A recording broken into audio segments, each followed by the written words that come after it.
미국의 핀테크 기업이 왜 세계 금융의 심장인 뉴욕을 놔두고 사막 한가운데서 금융혁명을 외치고 있을까요? 많은 분들이 리플을 두고 미국 규제에 발목 잡힌 코인이라며 혀를 찹니다. 하지만 그들이 보지 못하는 게 있습니다. 리플은 지금 도망친 게 아니라 가장 빠르게 흐르는 오일머니의 고속도로 위에 자신들만의 톨게이트를 세우고 있다는 사실입니다. 오늘 이야기는 단순한 가격 예측이 아닙니다. 달러와 디르함이 실시간으로 교환되는 거대한 실험, 그리고 천조 달러 시장을 노리는 리플의 진짜 큰 그림입니다. 과연 이 설계가 XRP를 17달러라는 꿈의 가격으로 끌어올릴 수 있을까요? 본격적인 시작에 앞서 채널 구독과 좋아요 한 번씩만 부탁드립니다. 자, 그렇다면 리플은 도대체 사막 한가운데서 무슨 짓을 벌이고 있는 걸까요? 최근 리플과 아랍에미리트의 디지털 은행, 잔드 은행의 협력 소식이 들려왔습니다. 많은 분들이 흔한 업무 협약 기사로 넘기셨겠지만 이건 차원이 다릅니다. 핵심은 인프라의 통합입니다. 기업들이 은행 계좌 안에서 달러인 RLUSD와 아랍에미리트 디르함을 거의 실시간으로 맞교환하고 이를 기업 간 결제와 송금에 즉시 사용하게 만든다는 설계입니다. 이것은 리플이 단순한 송금 수단을 넘어 은행 시스템 내부의 혈관으로 들어갔다는 뜻입니다. 그런데 여러분,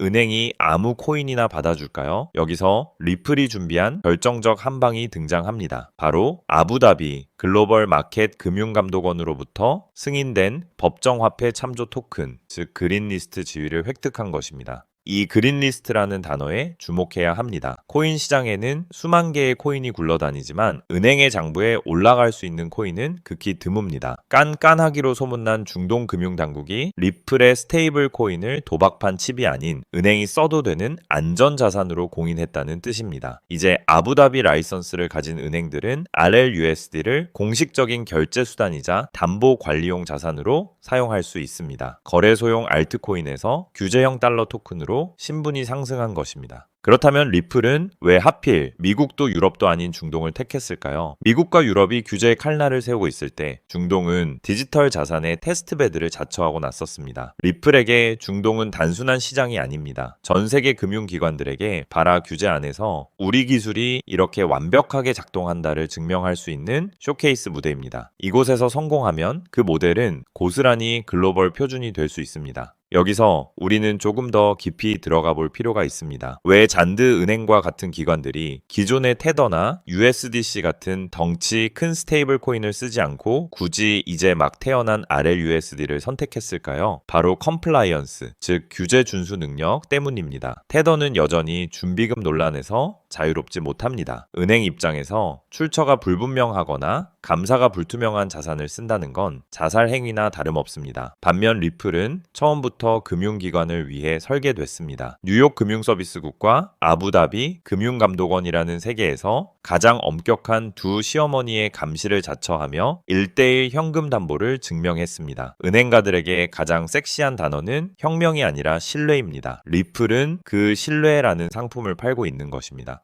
하지만 여기서 잠깐 여러분의 머릿속을 스치는 불안한 질문 하나를 제가 끄집어내 보겠습니다. 아마 영상을 보시는 예리한 분들은 이미 이 생각을 하고 계실 겁니다. 그래, 리플이 만든 달러 스테이블 코인인 RLUSD가 대박이 난다고 치자. 그러면 은행들이 안정적인 달러 토큰만 쓰지 변동성 심한 XRP를 굳이 쓸 이유가 있을까? 혹시 굴러온 돌인 RLUSD가 박힌 돌인 XRP를 밀어내는 자기 잠식 효과가 일어나는 건 아닐까? 이건 정말 뼈아픈 질문 이고 리플 투자자라면 반드시 짚고 넘어가야 할 핵심 중에 핵심입니다. 결론부터 말씀드리면 그 걱정은 반은 맞고 반은 틀렸습니다. 아니, 정확히 말하면 리플이 설계한 유동성 허브의 작동 원리를 모를 때 생기는 오해입니다. 이것을 이해하려면 은행들의 비밀 금고인 노스트로 계좌 이야기를 해야 합니다. 은행이 국경 간 송금을 할 때 가장 싫어하는 게 뭘까요? 바로 돈이 묶이는 것입니다. 우리가 한국에서 미국으로 돈을 보낼 때 중간에 있는 중개 은행들의 막대한 예치금, 즉 노스트로 계좌를 유지해야 합니다. 이게 전 세계적으로 수십조 달러가 잠자고 있는 돈입니다. 이 돈은 굴릴 수도 없고 투자할 수도 없는 죽은 돈입니다. 리플의 RLUSD는 이 예치금을 대체하는 역할을 합니다. 그런데 여기서 결정적인 문제가 발생합니다. 멕시코 페소화를 쓰는 은행이 태국의 바트화를 원한다고 칩시다. RLUSD는 달러 기반입니다. 멕시코 은행이 가진 페소를 RLUSD로 바꾸고 그걸 다시 태국으로 보내서 바트화로 바꿔야 합니다. 이 과정에서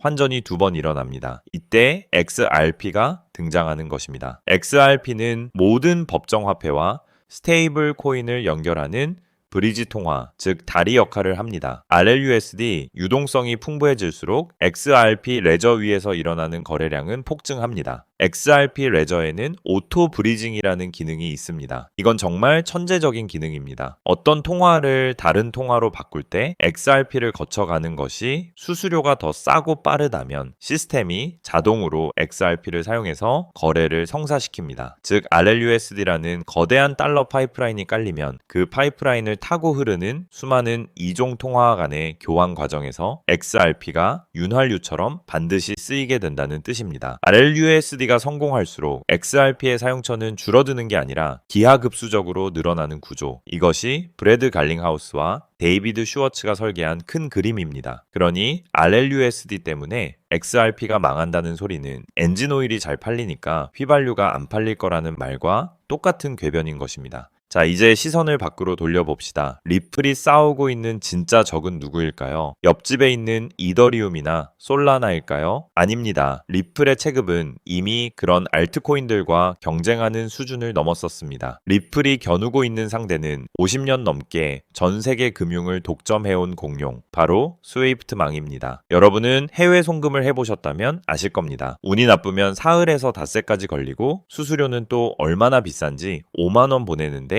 수수료가 2만 원이 나오는 경우도 있습니다. 이게 21세기에 말이 되는 시스템입니까? 스위프트는 낡은 전신 타자기와 같습니다. 메시지를 보내면 그 메시지를 받은 은행이 수동으로 장부를 정리하는 방식입니다. 오류가 나면 돈이 어디로 증발했는지 찾는 데만 몇 주가 걸립니다. 반면 리플넷은 인터넷 이메일과 같습니다. 3초에서 5초, 딱 눈 한 번 깜빡이면 결제가 끝납니다. 게다가 전송 과정이 투명하게 공개됩니다. 은행 입장에서 생각해 봅시다. 스위프트라는 낡은 마차를 타고 비포장 도로를 달려서 며칠 만에 물건을 배달하시겠습니까? 아니면 리플이라는 초음속 비행기를 타고 몇 초 만에 배송을 끝내시겠습니까? 비용 절감 효과는 무려 60%에 달합니다. 은행은 이익을 쫓는 집단입니다. 명분보다 실리죠. 아무리 스위프트가 기득권이라 해도 비용을 획기적으로 줄여주는 기술 앞에서는 결국 무릎을 꿇을 수밖에 없습니다. 이번 중동잔드 은행의 합류는 바로 그 균열의 시작입니다. 중동의 오일머니가 스위프트를 버리고 XRP 레저를 타기 시작했다는 것. 이것은 둑이 무너지는 첫 번째 구멍이 될 것입니다. 그리고 우리가 간과하지 말아야 할 또 하나의 중요한 포인트가 있습니다. 바로 에너지 효율성, 즉 ESG 경영입니다. 최근 글로벌 은행들의 가장 큰 화두는 탄소 중립입니다. 비트코인은 채굴 과정에서 엄청난 전기를 소모합니다. 환경단체의 공격을 받는 은행들이 비트코인을 결제망으로 쓰기에는 부담이 큽니다. 하지만 XRP는 다릅니다. 채굴이 필요 없는 합의 알고리즘을 사용하기 때문에 전력 소모가 극히 적습니다. 비트코인이 디젤 엔진 트럭이라면 XRP는 최첨단 전기차인 셈입니다. 중동 국가들조차 탈석유 시대를 외치며 친환경 기술에 투자하고 있는 지금 XRP의 친환경성은 기관 채택을 가속하는 강력한 무기가 되고 있습니다.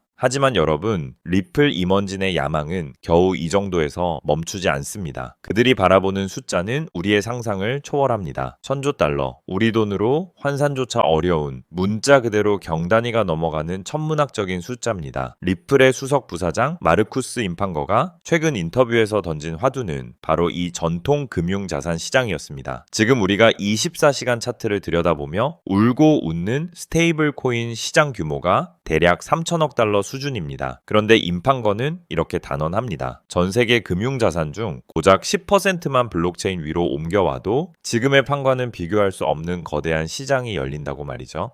이것은 단순한 희망 고문이 아닙니다. 현재 코인 시장 전체가 거대한 바다 옆에 작은 무릉덩이에 불과했다는 사실을 뼈아프게 지적하는 아주 날카로운 프레이밍입니다. 그렇다면 도대체 그놈의 토큰화가 뭐길래 이렇게 확신에 차서 떠드는 걸까요? 단순히 종이 증서를 스캔해서 블록체인에 올리는 20세기식 전산화가 아닙니다. 리플이 말하는 토큰화의 진짜 의미는 자산 자체가 프로그램 가능한 돈으로 진화하는 혁명입니다. 예를 들어 강남의 빌딩이나 두바이의 호텔을 생각해 봅시다. 이 거대한 부동산을 사고 팔려면 수많은 서류와 중개인 그리고 몇 달의 시간이 필요합니다. 하지만 이 건물을 토큰화하면 어떻게 될까요? 커피 한 잔 값으로 두바이 호텔의 지분을 10초 만에 살 수 있습니다. 금요일 오후 4시에 은행 문이 닫히면 꼼짝없이 묶여야 했던 내 돈이 토큰화가 되면 새벽 3시든 공휴일이든 지구 반대편으로 빛의 속도로 이동합니다. 복잡한 서류 심사 없이 코드 한 줄로 담보가 설정되고 이자가 정산되는 새로운 금융 인프라 레이어가 깔리는 것입니다. 리플은 보스턴 컨설팅 그룹과 함께 낸 리포트에서 2033년까지 이 실물 자산 토큰화 시장이 최대 19조 달러까지 커질 것이라고 전망했습니다. 머니마켓 펀드, 채권, 부동산이 XRP 레저 위에서 숨 쉬는 세상. 리플이 노리는 건 바로 전 세계 자산이 이동하는 고속도로를 XRP 레저 위에 깔고 그 통행료를 기축 통화인 XRP로 받아내겠다라는 야심찬 계획인 것입니다. 이 거대한 계획을 실현하기 위해 리플이 조용히 준비해온 또 하나의 무기가 있습니다. 바로 커스터디, 즉 수탁 사업입니다. 리플은 작년에 메타코와 스탠다드 커스터디라는 기업을 인수했습니다. 많은 분들이 이 뉴스의 중요성을 간과합니다. 은행이 코인 시장에 들어오려면 가장 먼저 뭐가 필요할까요? 거래소가 아닙니다. 바로 안전한 금고입니다. 고객의 수조 원대 자산을 해킹 위험이 있는 지갑에 보관할 은행은 없습니다. 메타코는 바로 이 은행들을 위한 디지털 금고를 만드는 세계 최고의 기술력을 가진 회사입니다.